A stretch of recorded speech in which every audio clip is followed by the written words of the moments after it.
sahabat Dedi, salam jumpa kembali dengan Dedi Berbagi dalam podcast pertama. Pada podcast ini saya akan berbagi pengalaman dalam hal testing dan commissioning dalam sebuah bangunan gedung yang saya alami. Walaupun testing dan commissioning dalam bangunan menyangkut banyak disiplin ilmu, yang akan saya bagi adalah perihal testing dan commissioning dalam sistem tata udara, baik dari sisi air side maupun dari water side.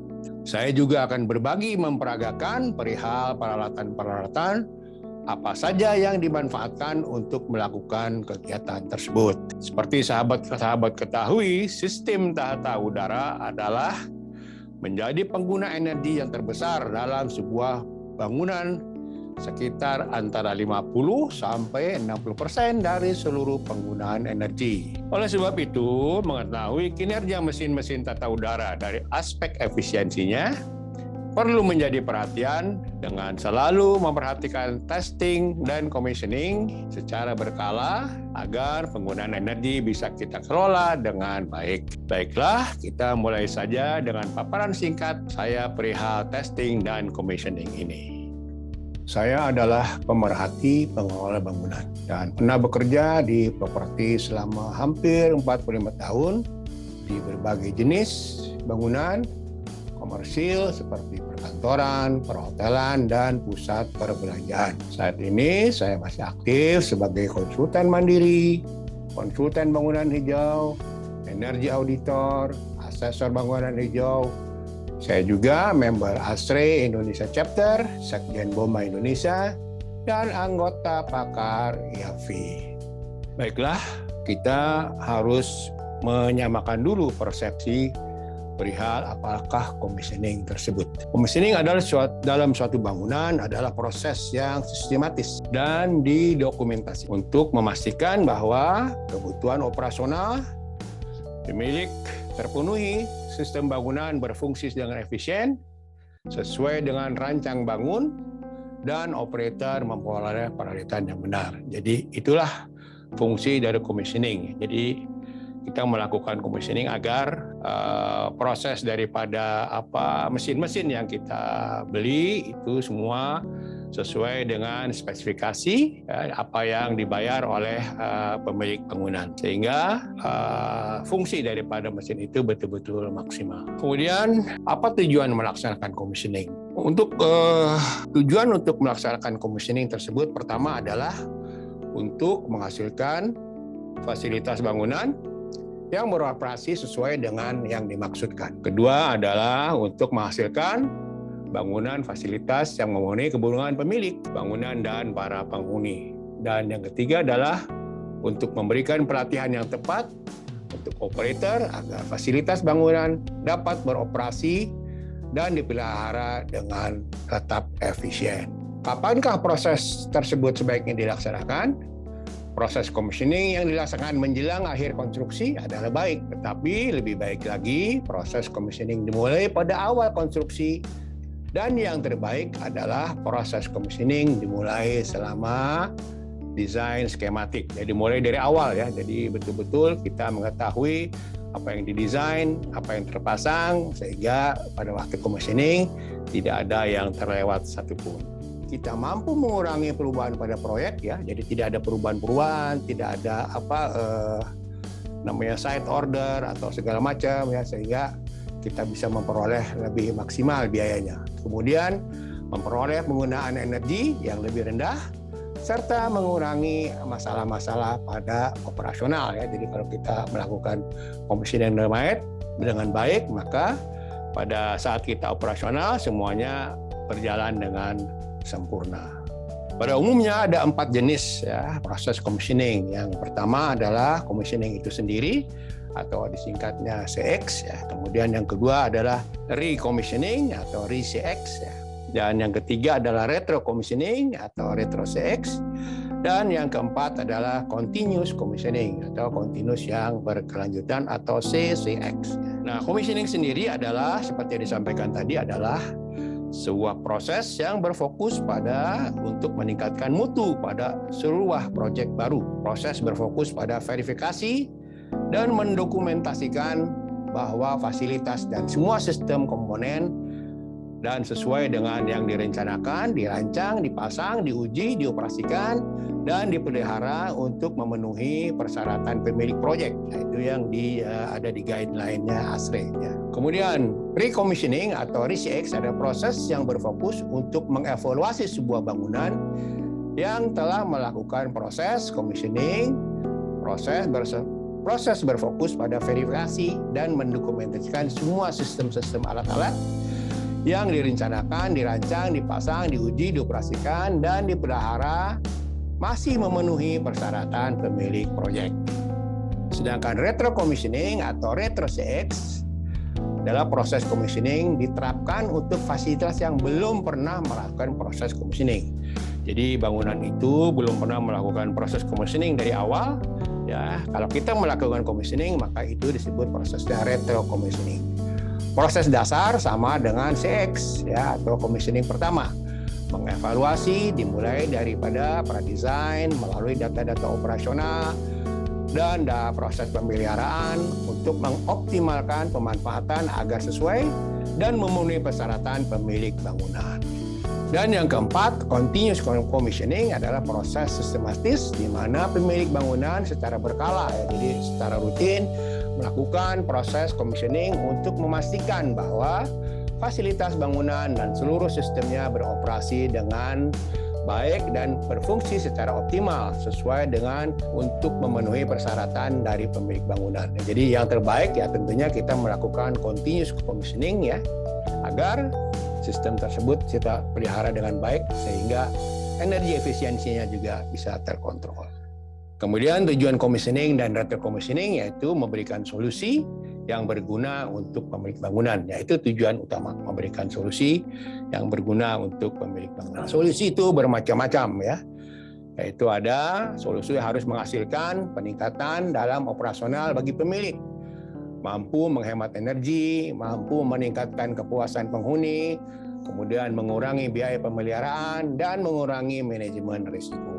Rekomendasi harus seefektif mungkin ya adalah kombinasi tindakan perbaikan yang mampu menghemat biaya pemeliharaan dan biaya operasional untuk pemilik.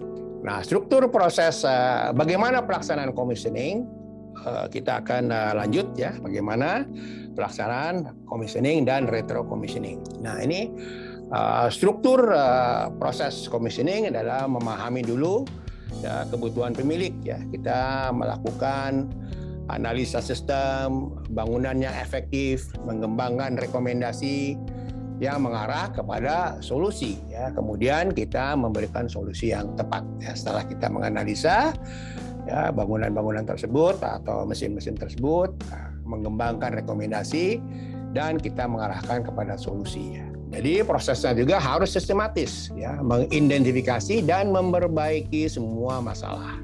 Bukan gejalanya aja. Jadi kita memperbaiki masalah ya, bukan gejalanya. Solusi yang menyeluruh melakukan pelatihan staf pemeliharaan. Kemudian apa-apa saja sistem yang harus di-commissioning, yaitu banyak ya dalam sistem di bangunan gedung, banyak sekali yang harus di-commissioning. Tadi saya sampaikan ada beberapa disiplin ilmu ya.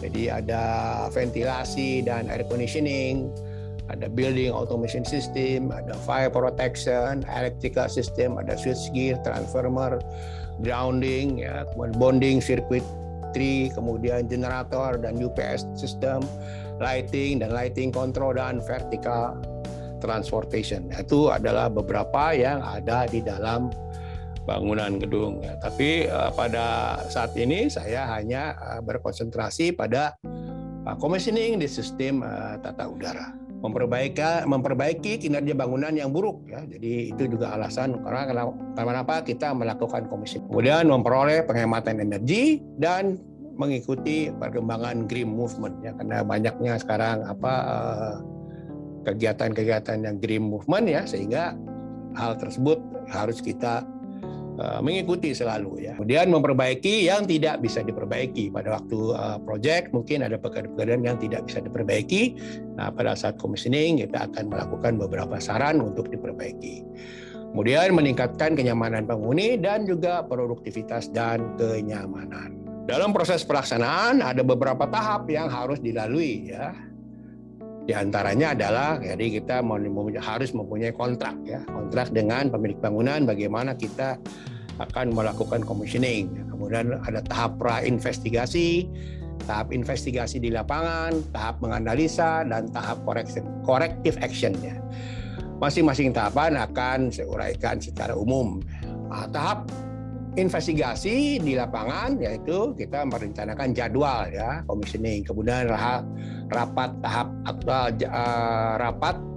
awal kick off meeting ya, kemudian melihat dokumen-dokumen pengadaan dan ulasan-ulasan, gambar spesifikasi, kemudian melihat operating and maintenance manual ya, laporan testing, adjusting and balancing-nya, kemudian biaya energinya, utilitas, pemeliharaan, perbaikan dan pergantian suku cadang ya yang ada di dalam preventive maintenance jadwal ya kita lihat, kemudian kita wawancara dengan para pengelola, teknisi maupun para penghuni ya, kira-kira apa keluhannya yang mereka hadapi. Pada tahap investigasi lapangan, kita mengevaluasi sistem, peralatan HVAC dan alat-alat bantunya.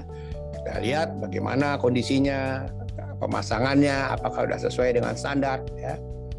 Kemudian kalau kita emang mau lebih lanjut, kita melihat keseluruhan bangunan, sistem kontrol, testing, adjusting and balancing, kemudian indoor air quality, sistem kelistrikan, dan peralatan, sistem peralatan plumbing.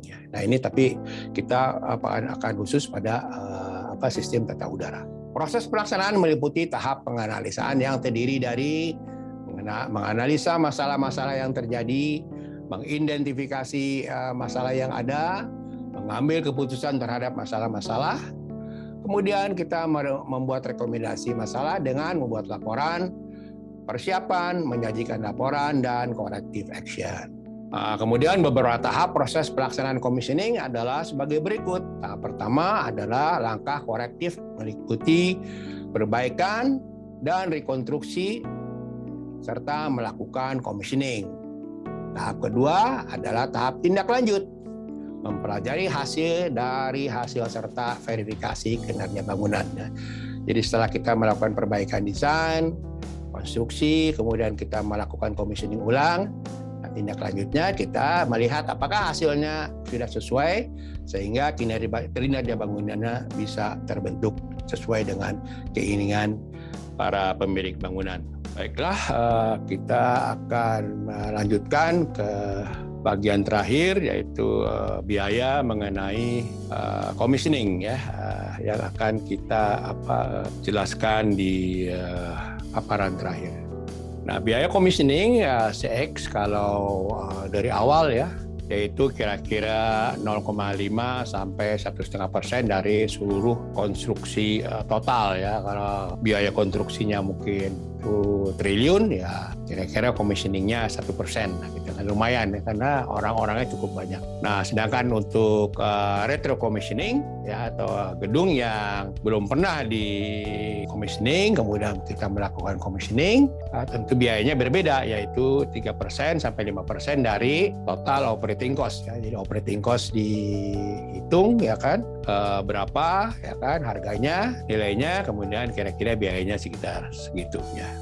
Nah, kemudian kalau untuk biaya commissioning untuk electrical sendiri ya, system only itu 1 sampai 1,5% dari electrical contract ya. Berapa nilai kontrak listriknya? Nah, biayanya kira-kira 1 sampai 1,5% untuk commissioning ya. Tentu ini commissioning yang benar-benar ya. Benar-benar tepat, ada tahapan-tahapannya, ada kontraknya, ada prosesnya, kemudian nanti commissioning agensinya akan memberikan pelatihan-pelatihan. Dia juga membuat manuals ya, jadi semuanya lengkap ya, bukan commissioning yang dilakukan oleh vendor ya, itu beda ya. Kemudian untuk HVAC ya kan, buat automatic control, plumbing, dan semua kontrol-kontrolnya itu 2,5% sampai 4,5% ya dari semua kontrak-kontrak HVAC dan plumbing. Jadi juga ini lengkap ya, commissioningnya bukan commissioning yang dilakukan oleh vendor. Jadi dilakukan oleh pihak ketiga yang memang mempunyai kompetensi. Dan sumber daripada biaya-biaya ini didapat dari DOE ya dan KSA, yaitu Badan Commissioning Agency yang ada di Amerika. Nah, secara ekonomis ya budget itu bisa dihitung secara mudah. Jadi umpamanya 2-3% dari mechanical construction cost ya, atau ditambah 1-2% jadi electrical construction. Ini khusus untuk mechanical dan electrical ya. Jadi kira-kira 5-4% dari mechanical sama electrical construction cost ya.